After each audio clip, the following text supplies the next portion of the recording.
প্রথমে এই ছেলে মেয়েগুলোর জন্য যারা সামনে এখনো বসে আছে, এই দীর্ঘক্ষণ ধরে আছে, এইটাই সবচেয়ে ওদের পুরস্কার, সবচেয়ে বড় পুরস্কার।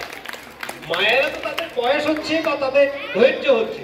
এইটুকু বাচ্চা বাচ্চা ছেলেগুলো, আমি 15 বছরের বেশি হেডমাস্টার মশাই ছিলাম একটা হাই সেকেন্ডারি স্কুলে, কাটালি হাই সেকেন্ডারি স্কুলে। তো সেখানে দেখেছি উচ্চ মাধ্যমিক ছেলেগুলো তো আসেই না, স্কুলে আসে না, সেটা তো একটা যেন ওয়েস্ট বেঙ্গলের একটা ধারণা হয়ে গেছে। 9, 10 আরম্ভ হয়ে গেছে। 5 to 8 এর ছেলে মেয়েদের মধ্যে মিড ডে মিল হয়ে গেলে আর থাকবে না স্কুলে। এইটা একটা স্ট্যান্ডার্ড স্কুলের একটা বড় জিনিস হয়ে যাচ্ছে। এই জায়গা থেকে বের করতে আমরা কিছুতেই পাচ্ছি না, প্রশাসন না শিক্ষক সমাজ। কিন্তু আজকে এইটুকু ছেলে মেয়েগুলোর মুখের দিকে তাকিয়ে আমি বসে গেলাম। কিছু প্রাক্তন ছাত্রছাত্রী যারা আছে তারা বারবার ফোন করছে, বলছে যে স্যার আমরা এসেছি, স্যার আপনি কখন আসবেন? আমি আসবো, আমি যাবো, আমি একটা স্কুলে আছি, সেই স্কুলে। আর সবচেয়ে বড় ধন্যবাদ দেবো এই ছাত্রছাত্রীদের, তুলনা হয় না। তাদের শিক্ষা, তাদের যে গুরুভক্তি, সেটাই সবচেয়ে বড় জিনিস। আর মায়েরা, যত মায়েরা এগিয়ে আসবে, বাবাদের চেয়ে মায়েরা যত এগিয়ে আসবে স্কুলে ছেলেদের সঙ্গে নিয়ে, সে যত অংশগ্রহণ করুক আর নাই করুক, স্কুলে তার ছেলেটির পড়ে, তার মেয়েটির পড়ে, এটা যত এগিয়ে আসবে সেই স্কুল, সেই এলাকার স্কুল সবচেয়ে বেশি হবে উন্নতি, আর কেউ ধরে রাখতে পারবে না। আমাদের মতন যদি কেউ ফাঁকিবাজ শিক্ষক থাকেন আর কি, তিনিও পরিবর্তন হয়ে যাবেন। সুতরাং একটা সমাজ, একটা শিক্ষা ব্যবস্থার সঙ্গে মায়েদের যেমন ভূমিকা, শিক্ষকের সেই নির্দিষ্ট বিদ্যালয়ের যেমন ভূমিকা, আর সবচেয়ে বড় জিনিস হচ্ছে এই পরিবেশটাকে ভালো রাখার জন্য এই এলাকার স্থানীয় অভিভাবকরা অবশ্যই আরো বেশি করে আসুন, স্কুল উন্নতি হবে। একটা প্রাথমিক স্কুল এখানে যতগুলো আছে, আমি গোঘাট 1 এর একটা স্কুলের হেডমাস্টার মশাই ছিলাম, কিন্তু গোঘাট 2 অনেক স্কুল আমি ঘুরেছি। মিশনারি কিছু স্কুল, জাদুমন্ত্রের মতো গার্জেনরা ভক্তি হত্যা করেন, মিশন বলে জিনিস। আমার ছেলে মিশনে পড়ছে, আমার মেয়ে মিশনে পড়ছে, একটা বিরাট ব্যাপার এই জায়গা। কিন্তু একটা সামান্য স্কুল, যখন আমার মেয়ে পড়ে গেছে, সে আজকে ডক্টরেট করছে, আমার ছেলে এখান থেকে পড়ে গেছে, খুব সাদাসিধে টাইপের ছেলে, তারাও কিন্তু একসময় এই মাস্টারমশাইকে দেখলে এখনো নমস্কার করে, এবং এইটাই থাকবে। আমি এক সময় দেখেছি, আমি আমার স্কুলে যে সব পড়েছি, আমি পরবর্তীকালে যখন হেডমাস্টার মশাই এসেছি, সেই প্রাক্তন মাস্টারমশাইরা যদি সাইকেলে করে যান, আমি মোটর সাইকেল দাঁড়িয়ে করিয়ে তাকে প্রণাম করি, আরে এত বড় তো একজন হেডমাস্টার মশাই গেছেন, আপনি তো অবশ্যই মাস্টারমশাই। আজও সেই জায়গাটা কিন্তু আমরা দেখেছি থাকবে, একেবারে বিলুপ্ত হয়ে যাবে না, কিন্তু এ বিলুপ্ত হতে পারে না। কলকাতার দিকে যে মিউনিসিপ্যালিটির প্রাইমারি স্কুলগুলো আছে, আজ সব উঠে গেছে, আমি জানি 7টা 8টা ছেলে, 1, 2, 4, 5 এর ছেলে মেয়ে, 7টা থেকে 8টা ছেলে মেয়ে, 8টা ছেলে নিয়ে 4 জন টিচার করছেন। আর এখানে 8 জন আজকে টিচার, যাদের ছাত্র সংখ্যা প্রায় 200-র কাছাকাছি বা 200-র আরো বেশি ছিল বোধহয়।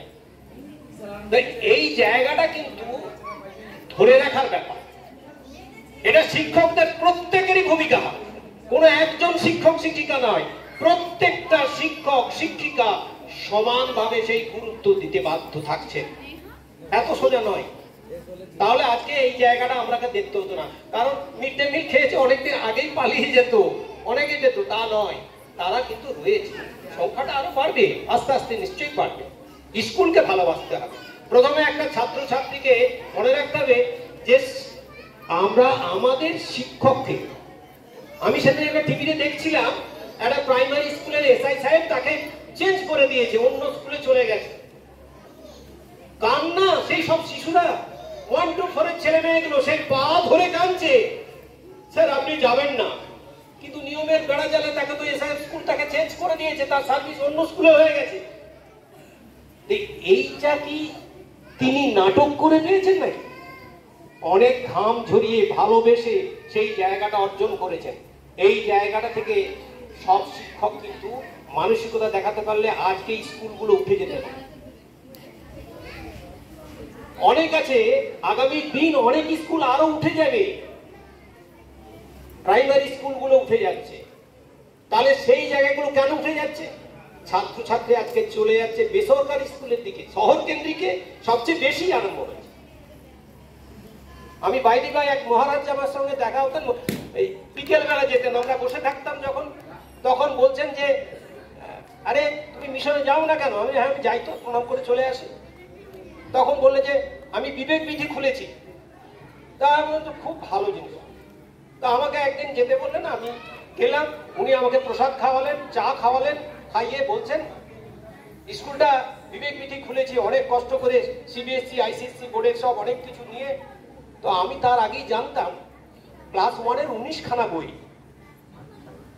তা আমি বলে একটু ঠোঁটকাটার মতো বলে ফেলেছি। মহারাজ কিছু মনে করবেন নি, আপনি 4টে স্কুলের হেডমাস্টার মশাই ছিলেন আমি শুনেছি, কিন্তু ওটা বিবেক বিধি না বলে আমি কিন্তু বিবেক ব্যথা বলি।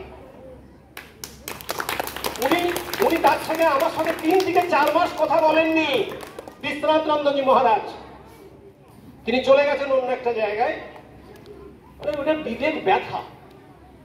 আপনাদের মতো স্কুল আজকে আমার ছেলেরা যখন বেরিয়ে গেল উচ্চ মাধ্যমিক পড়তে পেল না, আপনারা যেদিন বলবেন বেলুড় আপনাদেরকে কোটি কোটি টাকা দিয়ে সাজিয়ে দিবে, হাই সেকেন্ডারি স্কুল করে সাজিয়ে দেবে।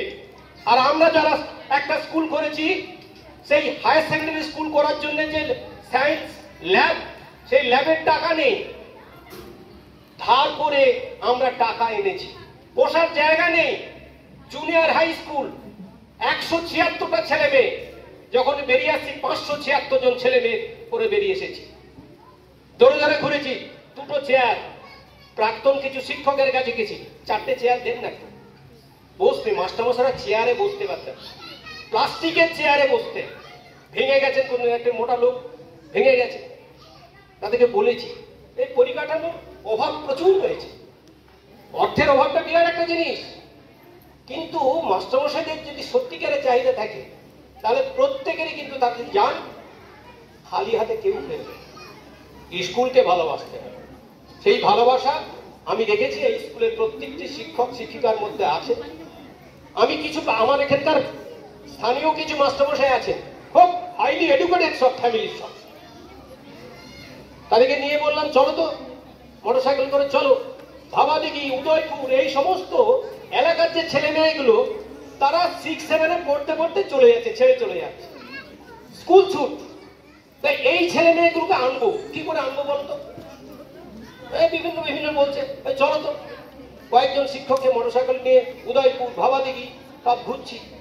কেউ বলছে ছেলে তো গরু ছড়াতে চলে গেছে, কেউ বলছে ও তো সোনার উপর কাজে চলে গেছে, বিভিন্ন জায়গায়। তাহলে এই যে 5-6 থেকে যে স্কুল ছুট আজকে একটা বিরাট সমস্যা।